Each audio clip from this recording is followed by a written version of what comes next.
The harmattan breeze moved softly through Amani Street, carrying the smell of dust and fresh bread. Kofi stood by the window of their small apartment, sleeves rolled, shirt plain and neat.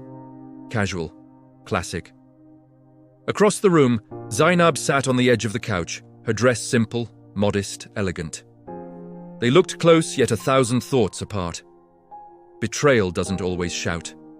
Sometimes it whispers. Months earlier, trust cracked quietly. Missed calls, half-truths. A secret kept too long. No shouting, no drama. Just a slow leak that drained safety from the room. Kofi hadn't meant to wound her. Zainab hadn't meant to doubt everything.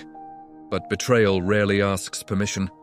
Now, they were here, not to argue, but to decide whether broken things could be rebuilt. Outside, life went on. Inside, everything felt paused. Zainab finally spoke. "I don't need perfect, I need honest." Kofi nodded, voice low. "I thought protecting myself would protect us. I was wrong." Trust, they learned, is not restored by promises alone. It is rebuilt by patterns, truth told consistently, apologies lived out, time allowed to heal what words cannot.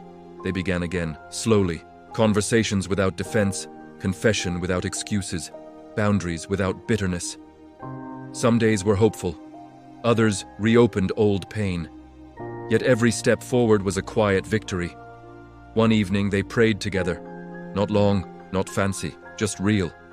"Teach us how to walk in the light," Zainab whispered. Kofi added, "Give us clean hearts and steady hands." And something shifted, not overnight, not magically, but truly.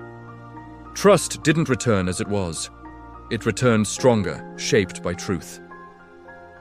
The roots of betrayal often grow from fear, hiding to avoid consequences, pride, choosing ego over accountability, unhealed wounds, bleeding on people who didn't cause the pain, lack of boundaries, small compromises that grow, silence, not saying hard truths early. As Proverbs 16:18 says, "Pride goeth before destruction, and an haughty spirit before a fall." From their story we learn, trust is rebuilt with truth and time, not pressure. Repentance is proven by changed behavior, not emotional moments. Healing requires mutual effort, not one-sided trying. This aligns with timeless truths. To walk in the light, as verse John 1:7 says, fosters fellowship. Confession brings healing, as James 5:16 reminds us. Confess your faults one to another, that ye may be healed. Forgiveness is a choice, modeled in Ephesians 4:32. Above all, God restores what is broken. Psalm 147:3 promises, "He healeth the broken in heart, and bindeth up their wounds."